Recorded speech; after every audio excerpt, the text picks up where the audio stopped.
ચાલો આજે આપણે બનાવશું મગના ચીલા. જય શ્રી કૃષ્ણ બધાને. મગની દાળ પલાળી દીધી હતી મેં 3 કલાકથી. મગની દાળ અને પાલક પીસી નાખીશ. આજ તો થોડીક પેલી લાવી હતી, નકર એવરી ટાઈમ હું આ પાલક લાવું છું.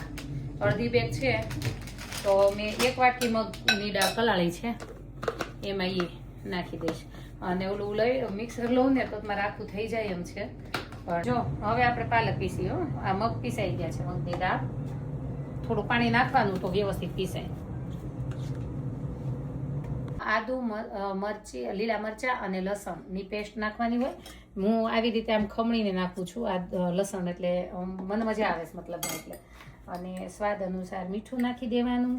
અને છે ને આ ઉથલશે નહીં, કારણ કે મગ ના હોય ને એટલે ચોટી જાય.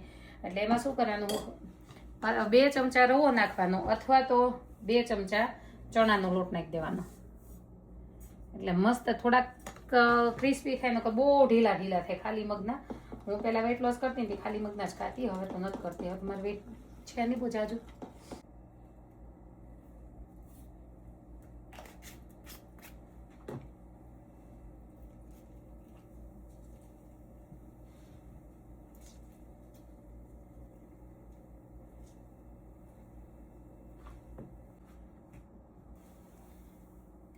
આ છે ને કરવું હોય ને એટલું પતલું થાય, પણ બહુ પતલું નહીં કરવાનું, કારણ કે આપણે ઈનો નાખ્યો હોય ને એટલે ચડી રહે તો મસ્ત અંદરથી દોઢ ઓલું થઈ જાય.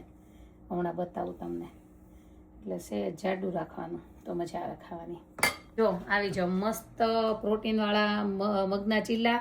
આ ચટણીની રેસીપી પહેલાં આવી જ ગઈ છે. આવાકાડો હું એવરી ટાઈમ બનાવતી હોઉં છું, એટલે નથી મૂકી. અને દહીં સાથે આ ખાવાના છે.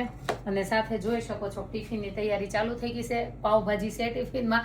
તો ભાજીની રેસીપી જોતી હોય તો કમેન્ટ કરજો, કારણ કે આજે તો નથી એની રેસીપી કરવાની. એટલે આજે આટલી રેસીપી આની ચીલાની થઈ ગઈ છે. અને તમે સમજી શકતા હશો કે હું પાવભાજી છોડીને આવું ખાવા એગ્રી થઈ છું. હેલ્ધી ચીલા. યસ. અને કેનેડા વાળાને બહુ બધા ક્વેશ્ચન છે કે તમે ઘરમાં આવા જાડા સ્વેટર ને હુડી પહેરીને રસોઈ બનાવો છો તો તમને ફાવે છે? તમારા ઘરમાં અમેરિકામાં હીટર ન હોય? અમેરિકામાં હરેક ઘરમાં હીટર હોય છે, હરેક મોલમાં બધામાં હોય. અમારી ઘરમાં પણ છે, પણ અમારું એક નાનું એવું અંગ્રેજ બચ્ચું છે ઘરમાં, તો એને બહુ ગરમી નથી ફાવતી, એટલે મારે 70 અથવા 71 ઉપર રાખવું પડે છે હીટર.